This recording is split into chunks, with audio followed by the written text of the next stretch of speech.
तो इसका हमने एक पार्ट देख लिया था। उस पार्ट में हमने कुछ टॉपिक डिस्कस किए थे, वो मैं आज दोबारा से आपको एक बार बता दूंगा, ठीक है। तो आज हम स्टार्ट करने वाले हैं अपना बायोलॉजी का चैप्टर नंबर 7, जीव जनन कैसे करते हैं का पार्ट 2। पार्ट 2 से पहले मैं आपको बता देता हूँ कि हमने जनन की परिभाषा पढ़ ली थी कि जो जीव है अपनी जाति या वंश के बनाए रखने के लिए अपने जैसे जीवों को पैदा करते हैं, इस प्रक्रिया को जनन बोलते हैं। उसके बाद जनन के कुछ महत्व देखे थे कि जनन से क्या क्या महत्व इंपॉर्टेंस होती है। उसके बाद हमने ये आपको डायग्राम दिखाया था। उसके बाद देखिए फिर जीव द्वारा अपनी प्रतिकृति का सृजन यानी कि कॉपी कैसे बनाते हैं जीव, वो हमने देखा। डीएनए रेप्लिकेशन होता है, डीएनए की फोटोकॉपी बनती है। उसके बाद देखा जीव द्वारा अपनी प्रतिकृति का सृजन डीएनए से किस तरह से होता है, ये टॉपिक भी हमने देख लिया था। और उसके बाद हमने डीएनए के बारे में पढ़ लिया था। डीएनए क्या होता है, डीऑक्सीराइबोस न्यूक्लिक एसिड होता है इसका पूरा नाम। और जो आपका डीएनए होता है वो आपके सेल जो होती है कोशिका, उसके अंदर पाए जाने वाला एक धागेनुमा संरचना होगी जिसके अंदर आपके सारे आनुवंशिक गुण पाए जाएंगे, ठीक है। इसके बाद हमने ये भी डायग्राम देख लिया था। तो चलिए फिर आज हम स्टार्ट करते हैं जनन के दौरान डीएनए का स्थानांतरण। कि जब जनन होता है, जनन का मतलब रिप्रोडक्शन होता है, तो उसके दौरान डीएनए का स्थानांतरण किस तरह से होता है ये हम जानेंगे आज की क्लास में। देखिए सबसे पहले मैं आपको बता देता हूं कि हमारी जो शरीर है उसकी सबसे छोटी इकाई होती है कोशिका। क्या होती है? कोशिका। तो कोशिका हमारे शरीर की, सेल हमारे शरीर की सबसे छोटी इकाई है। अब मैं आपसे कहूं कि आपको अपनी हाथ से सेल उठा लेनी है और सेल उठा लेने के बाद आपको उस सेल से जनन कराना है। उस सेल से आपको क्या करना है, अपनी जैसी संतान उत्पन्न करनी है। तो आपका आंसर आएगा, या आपको पता होना चाहिए अगर नहीं भी आपको पता, कि आप इस कोशिका से जनन उत्पन्न नहीं कर सकते। आप इस कोशिका से संतान उत्पन्न नहीं कर सकते। संतान उत्पन्न करने के लिए एक अलग तरह की कोशिका होती है। दोबारा समझ लीजिए, जैसे आपने पढ़ा होगा कि हमारे अंदर, शरीर के अंदर गुणसूत्र पाए जाते हैं, उसी तरह से मैं आपको बता देता हूं कि आपके अंदर सेल होती हैं। तो जो सेल होती हैं वो ऐसा नहीं होता कि शरीर, हाथ की सेल या पैर की सेल या मुंह की सेल या कहीं की भी सेल जनन कर सकती हो। उसके लिए हमारे शरीर के अंदर एक विशेष प्रकार की सेल पाई जाती है। उन सेल को बोलते हैं सेक्स सेल या गैमेट्स सेल। क्या बोलते हैं इनको? सेक्स सेल, या फिर दूसरा नाम होता है इनका गैमेट्स सेल। गैमेट्स सेल आप कह सकते हो, या आप कह सकते हो युग्मक कोशिका। क्या कह सकते हो? युग्मक कोशिका। तो हमारे शरीर के अंदर एक अलग तरह की कोशिका पाई जाएगी, उसको बोलते हैं हम गैमेट्स सेल। तो गैमेट्स सेल जनन के लिए एक विशेष कोशिका होती हैं। अब क्या होता है आगे समझते हैं। आप देखेंगे कि जो मेल होता है, मेल एक, देखो जब संतान उत्पन्न करते हैं तो जो आपका लैंगिक जनन होता है, उस लैंगिक जनन में दो लोगों की हिस्सेदारी होती है। एक होता है आपका मेल पेरेंट और एक होता है फीमेल पेरेंट। एक मेल पेरेंट और एक होता है क्या? Female parent. तो यहां मैं बना देता हूं, एक होता है आपके पास मेल पेरेंट और एक होता है फीमेल पेरेंट। जो मेल पेरेंट होता है, मेल पेरेंट के अंदर जनन के लिए एक विशेष सेल पाई जाती है, एक विशेष कोशिका पाई जाती है, उनको बोलते हैं हम स्पर्म सेल। क्या बोलते हैं? Sperm cell. क्या बोलते हैं? Sperm cell. शुक्राणु कोशिका। क्या बोलते हैं? शुक्राणु कोशिका। इंग्लिश में भी बताता चलूंगा साथ के साथ हिंदी में भी।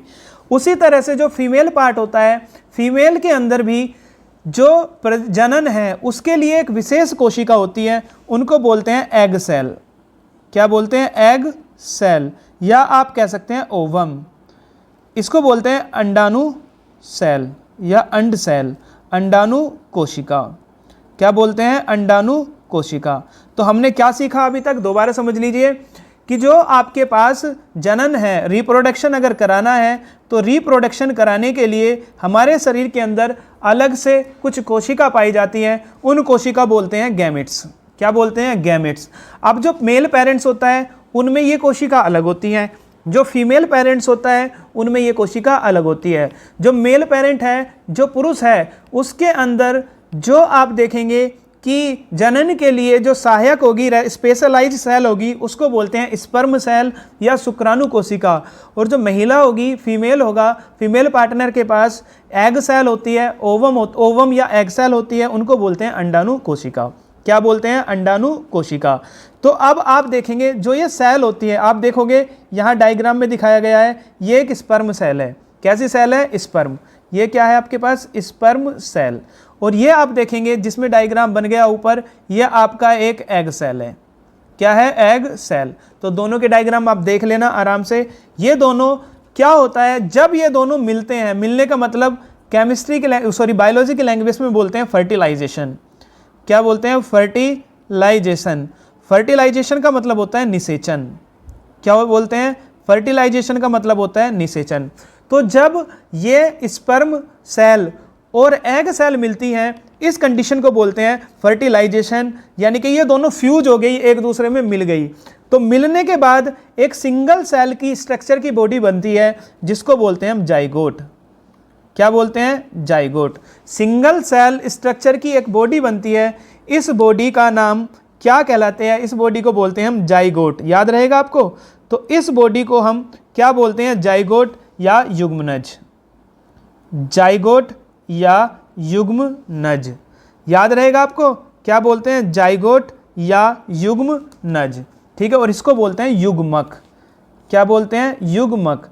फिर ये सेल, ये सिंगल सेल होती है, एक कोशिका होती है। ये सेल डेवलप करती है, ग्रो करती हैं और बहुत सारी सेल बन जाती है। और बहुत सारी सेल बनने के बाद क्या होता है कि इसी से आपका हमारा सबका निर्माण होता है, ऑर्गेनिज्म बन जाता है। क्या बन जाता है? जीव बन जाता है। इसी से क्या बन जाता है? जीव।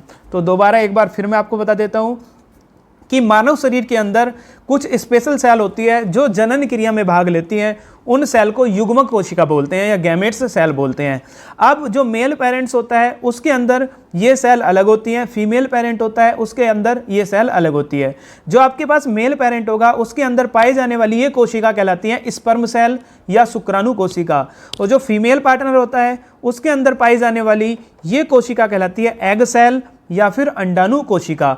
अब क्या होता है जब स्पर्म सेल और एग सेल दोनों मिलती हैं, फ्यूज होती हैं, तो इस कंडीशन को बोलते हैं हम निषेचन या फिर फर्टिलाइजेशन। अब इस फर्टिलाइजेशन की क्रिया में एक सिंगल सेल की स्ट्रक्चर की बॉडी बनती है, उसको बोलते हैं हम जाइगोट। क्या बोलते हैं? जाइगोट। जब जाइगोट बड़ा हो जाता है, बहुत सारी सेल उसमें मिल जाती हैं, तो उसको बोलते हैं एम्ब्रियो या फिर भ्रूण। क्या बोलते हैं? एम्ब्रियो या फिर भ्रूण। आपने सुना होगा एम्ब्रियो या फिर भ्रूण। तो जाइगोट और एम्ब्रियो में यह अंतर होता है कि जाइगोट एक सिंगल सेल स्ट्रक्चर बॉडी है और एम्ब्रियो में बहुत सारी सेल होती हैं, बहुत सारी कोशिका होती है। और इनसे बनकर क्या बनता है? इन्हीं से मिलकर जीव बनता है। आपकी हमारी सबकी उत्पत्ति इन्हीं से मिलकर होती है। तो उम्मीद करता हूँ आपको यहाँ आपको समझ आया होगा कि किस तरह से हमारे डीएनए का ट्रांसफ़र होता है। डीएनए का ट्रांसफ़र अब कहाँ से होता है? इन्हीं कोशिका के द्वारा होता है। मेल पेरेंट और जो फीमेल पेरेंट होता है, जो मेल पेरेंट में स्पर्म सेल होती है, इसके अंदर कुछ डीएनए होता है, और जो फीमेल होती है इसके अंदर भी क्या होता है? डीएनए होता है। तो ये दोनों डीएनए जब फ्यूज होती हैं, फर्टिलाइजेशन होता है, तो ये दोनों डीएनए क्या हो जाते हैं? स्थानांतरित हो जाते हैं, मिल जाते हैं और जाइगोट की संरचना बना लेते हैं। ठीक है। तो उम्मीद करता हूँ आपको यहाँ तक समझ में आया होगा। फिर भी कोई दिक्कत है तो आप पूछ सकते हैं। अब आगे चलते हैं। ये मैंने अब फिर आपको डायग्राम से दिखा दिया। डायग्राम में क्या है देखिए आप। यहाँ पर एग किसके अंदर पाया जाता है? फीमेल के। अंडाणु है किसके अंदर पाया जाएगा? फीमेल के। जब ये फ्यूज होगा यानी कि जुड़ेगा किसके साथ? स्पर्म। स्पर्म किसके अंदर पाया जाता है? मेल के। यानी कि पुरुष के अंदर क्या पाया जाता है? स्पर्म या फिर आप बोल सकते हैं शुक्राणु। तो यहाँ पर डायग्राम में आपको दिखाया हुआ है, देखिए कि ये जो है ये है आपके पास क्या? डीएनए। ये किसका डीएनए है? ये एग का डीएनए है। ये डीएनए किसका है आपके पास? ये किसका डीएनए है आपके पास? स्पर्म का। ठीक है। जब दोनों मिलते हैं तो इस कंडीशन को बोलते हैं निषेचन या फर्टिलाइजेशन। और निषेचन के बाद एक सिंगल सेल की स्ट्रक्चर की एक क्या बनती है? इस तरह से सिंगल सेल की बॉडी बनती है, इसको बोलते हैं जाइगोट या युग्मनज। क्या बोलते हैं? जाइगोट या युग्मनज इसको बोलते हैं। तो इसमें आप देखेंगे ये वाला कौन से वाला? एग का डीएनए। और आप देखेंगे कि स्पर्म का डीएनए दोनों आकर मिल गए। इसका मतलब डीएनए का यहाँ पर स्थानांतरण हो गया, किसके क्रिया के द्वारा? फर्टिलाइजेशन की क्रिया के द्वारा, और इस तरह से जनन की क्रिया संपन्न होती है। चलते हैं आगे। अब डीएनए का प्रतिकरण। डीएनए का प्रतिकरण का मतलब रेप्लिकेशन, इंग्लिश में बोलते हैं रेप्लिकेशन ऑफ डीएनए। क्या बोलते हैं? Replication of DNA. Replication of DNA. Replication का अर्थ कॉपी भी होता है। कॉपी का अर्थ समझते होंगे आप। कॉपी का मतलब क्या होता है बताइए? कॉपी का मतलब होता है कि फोटोकॉपी हो जाना, बिल्कुल उसके जैसी सेम बन जाना। क्या कहलाता है? रेप्लिकेशन, या फिर फोटोकॉपी, या फिर कॉपी। क्या कहलाता है? कॉपी। तो नई कोशिका के सृजन की एक आधारभूत घटना जिसमें डीएनए की कॉपी तथा अन्य कोशिकांग बनते हैं, क्या कहलाता है? रेप्लिकेशन ऑफ डीएनए कहलाता है। मतलब क्या है? जैसे एक सेल थी आपके पास, ये आपके पास एक कोशिका है, इस कोशिका के पास कुछ डीएनए है। तो ये डीएनए जब क्या होता है कि ये डीएनए दो अलग अलग इनका फ्यूजन हो जाता है, इसमें भी कुछ डीएनए चला जाता है, इसमें भी कुछ डीएनए चला जाता है। इसी को बोलते हैं रेप्लिकेशन ऑफ डीएनए, या डीएनए का प्रतिकरण, या कॉपी ऑफ डीएनए। कैसे जाता है अभी आपको अगले पेज पर अच्छे से समझाऊंगा। चलिए हम देखते हैं अमीबा। अमीबा के अंदर डीएनए का प्रतिकरण कैसे होता है, ये आज हम टॉपिक देखेंगे। तो सबसे पहले मैं आपको अमीबा के बारे में बता देता हूँ। आपके पास जो अमीबा होती है वो एक सिंगल सेल स्ट्रक्चर की बॉडी होती है। तो ये डायग्राम है आपके पास अमीबा का। क्या है? ये आपके पास डायग्राम है अमीबा का। अब अमीबा के अंदर आप देखेंगे न्यूक्लियस पाया जाएगा, और इसके अंदर क्या होता है? डीएनए होता है। इसके अंदर क्या होता है? डीएनए। ये किसकी स्ट्रक्चर है? डीएनए की। तो ये क्या है आपके पास? डीएनए। किसका है? ये अमीबा का। और इसके पास माइटोकॉन्ड्रिया भी होता है। ठीक है, अलग अलग कोशिकांग होते हैं, उन कोशिकांग में एक है, क्या है इसका नाम? माइटोकॉन्ड्रिया। और भी बहुत सारे कोशिकांग होते हैं। अब क्या हुआ? अब हुआ ये कि ये जो डीएनए था, इस डीएनए ने क्या काम किया, समझना इसको ध्यान से। इस डीएनए ने अपने जैसी एक और फोटोकॉपी बना ली अपनी। इस डीएनए ने अपने जैसी एक और कॉपी बना ली। कैसी कॉपी बना ली? देखो, ये डीएनए की किसी भी शेप और साइज का आप बना सकते हैं डीएनए को। ठीक है, ये आपका डीएनए है। इस डीएनए के अंदर, सॉरी, ये आपका क्या है? अमीबा। सॉरी, डीएनए नहीं, अमीबा। क्या है ये आपके पास? अमीबा। अमीबा। अब क्या हुआ? इस अमीबा के अंदर आप देखेंगे ये क्या है? केंद्रक है। इस केंद्रक के अंदर एक तो आपके पास पहले से ही था। क्या था? एक डीएनए तो पहले से ही था, लेकिन किसी प्रोसेस के द्वारा इस अमीबा ने एक डीएनए और बना लिया अपने शरीर के अंदर, अपनी कोशिका के अंदर एक डीएनए और बना लिया। इसका मतलब अब यहां पर इसके पास दो डीएनए हो गए। कितने डीएनए हो गए? दो। इसी को बोलते हैं डीएनए का प्रतिकरण। क्या बोलते हैं? डीएनए का प्रतिकरण। डीएनए का प्रतिकरण, या आप लिख सकते हैं एक और कॉपी बना ली, यानी कि एक्स्ट्रा कॉपी है किसकी? डीएनए की। Extra copy of DNA. दोबारा समझ लीजिए, ये आपके पास अमीबा था। अमीबा के जो न्यूक्लियस है, केंद्रक है, उसके अंदर पाया जाता है डीएनए, और इसके आसपास कोशिकांग वगैरह बहुत सारे कोशिकांग पाए जाते हैं, जैसे माइटोकॉन्ड्रिया हो गया, गोल्जी बॉडी, ये सब चीज़ें। उसके बाद क्या हुआ? इस अमीबा ने जैसे इसके अंदर डीएनए था, ऐसे ही एक और डीएनए की कॉपी कर ली। इसी को बोलते हैं अमीबा का, सॉरी, डीएनए का प्रतिकरण। डीएनए की प्रतिकरण मतलब कॉपी ऑफ डीएनए, या रेप्लिकेशन ऑफ डीएनए, या आप बोल सकते हैं एक्स्ट्रा कॉपी। अब ये जो माइटोकॉन्ड्रिया था यहाँ इसके अंदर, इसकी भी एक और कॉपी बनेगी। जितने भी कोशिकांग होंगे, सब कोशिकांग की एक एक एक्स्ट्रा कॉपी बन जाएगी। अब एक्स्ट्रा कॉपी बनने के बाद क्या होगा कि इसका फ्यूजन होगा। क्या होगा? फ्यूजन। फ्यूजन का मतलब द्विविभाजन। इसको बोलते हैं बाइनरी फ्यूजन। फ्यूजन मतलब टूटना। ठीक है, तो बाइनरी फ्यूजन हुआ। बाइनरी फ्यूजन में एक ये अलग बन गया और एक ये अलग बन गया। तो आप देखेंगे, दोबारा से बना देता हूं, इस तरह से एक ये अमीबा बन गया, एक ये अमीबा बन गया। अब इसके अंदर क्या हुआ? न्यूक्लियस। इसके अंदर यहाँ क्या है? माइटोकॉन्ड्रिया। एक इधर आ गया माइटोकॉन्ड्रिया, एक इधर आ गया। इसी तरह से आप देखेंगे कि इसके अंदर एक डीएनए इसमें चला गया और एक डीएनए कहाँ गया, एक डीएनए जो दूसरी कोशिका बनी है इसके अंदर आ गया। तो इसी को बोलते हैं हम अमीबा का प्रतिकरण या फिर डीएनए का प्रतिकरण। ये हम अमीबा में देख लिए हैं, इसलिए हमने नाम दिया अमीबा का प्रतिकरण। तो प्रतिकरण का मतलब दोबारा समझ लीजिए कि जो डीएनए होता है वो अपने जैसा एक और डीएनए बना लेता है, यानी कि कॉपी कर लेता है डीएनए की। इसी को बोलते हैं अमीबा का डीएनए का प्रतिकरण। अमीबा में भी होता है, हम में भी होता है, सब में होता है। हमने यहाँ डायग्राम में किसका दिखाया है, अमीबा का दिखाया है। तो उम्मीद करता हूँ कि प्रतिकरण डीएनए का आपको समझ में आ गया होगा। अब बात करते हैं नेक्स्ट टॉपिक की, जिसका नाम है विभिन्नताएं। विभिन्नताएं यानी कि वेरिएशन।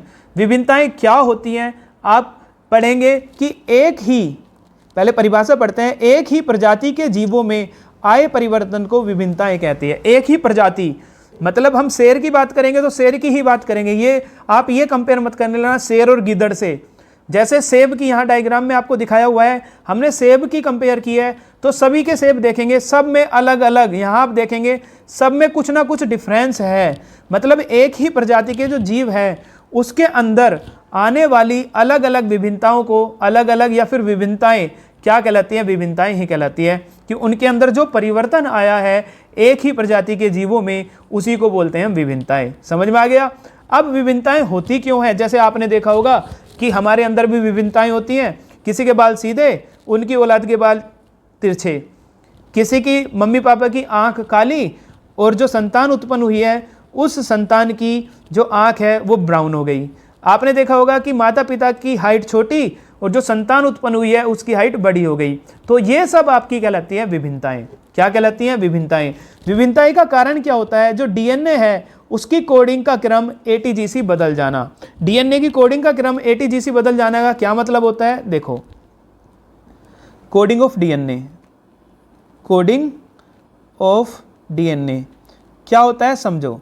आपके पास इस तरह के संरचना पाई जाती है, एक मिनट, डीएनए किस तरह से होता है, इस तरह से थ्रेड लाइक स्ट्रक्चर, धागे नुमा संरचना, ये आपका कहलाता है क्या, ये आपका कहलाता है डीएनए।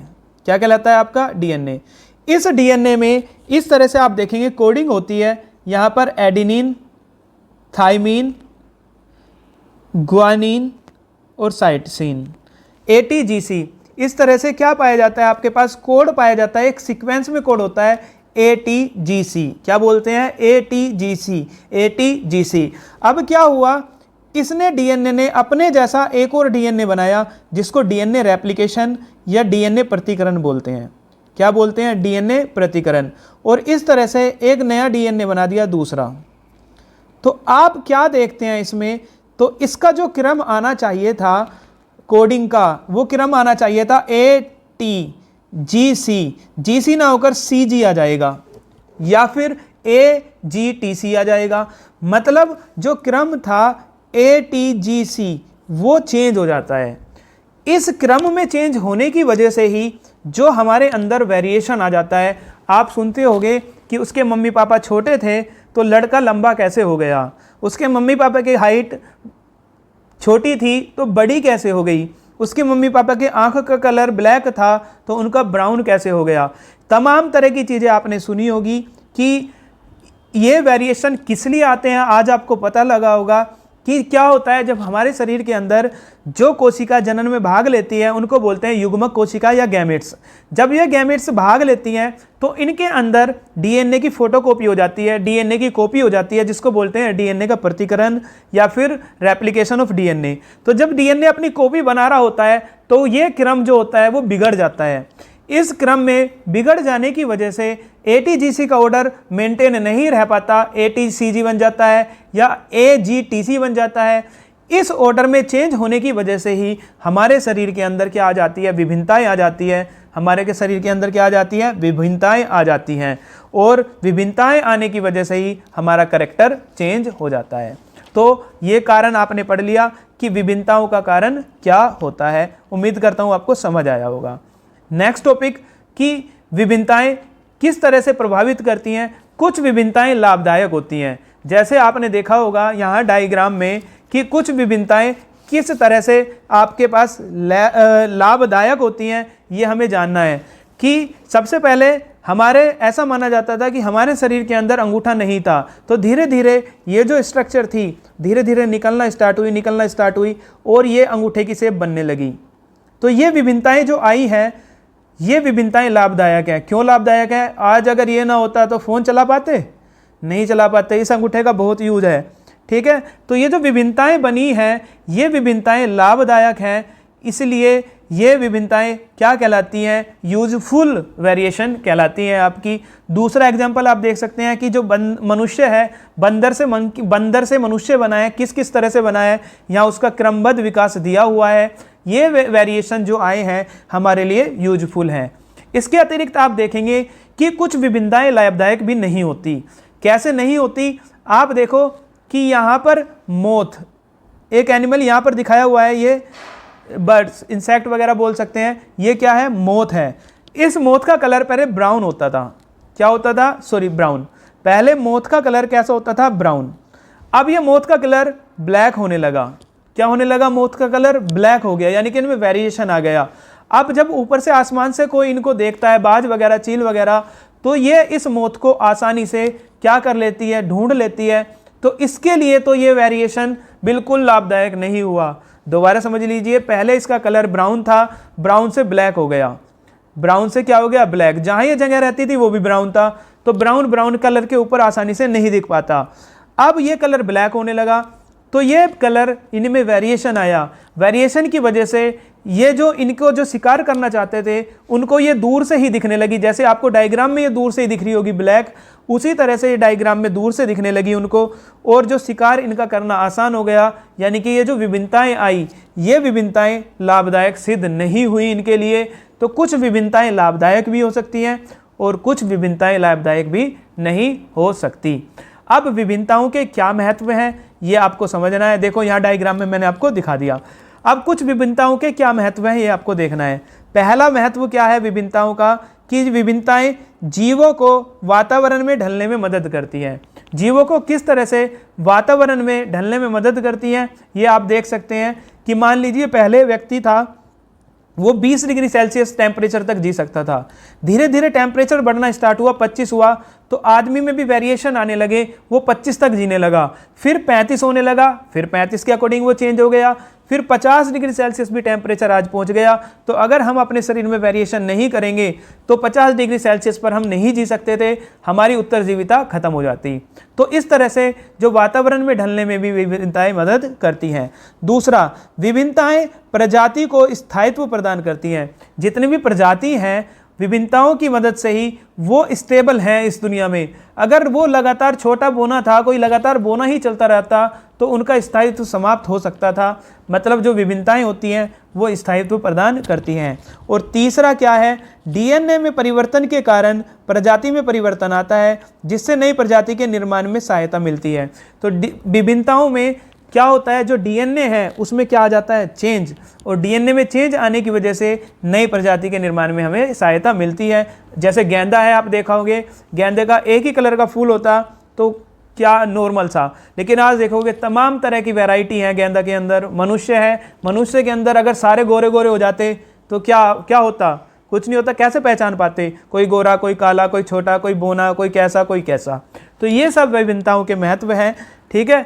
तो इसके बाद हम जो देखेंगे नेक्स्ट क्लास में देखेंगे। उम्मीद करता हूँ कि आपको टॉपिक समझ में आया होगा। अगर समझ में आया है तो क्लास को शेयर कीजिए। अगर कोई क्वेश्चन है तो आप प्लीज़ कमेंट कीजिए, मैं आपको क्वेश्चन को बता दूंगा। ठीक है, फिर मिलते हैं नई क्लास में एक और क्लास के साथ। तब तक के लिए धन्यवाद।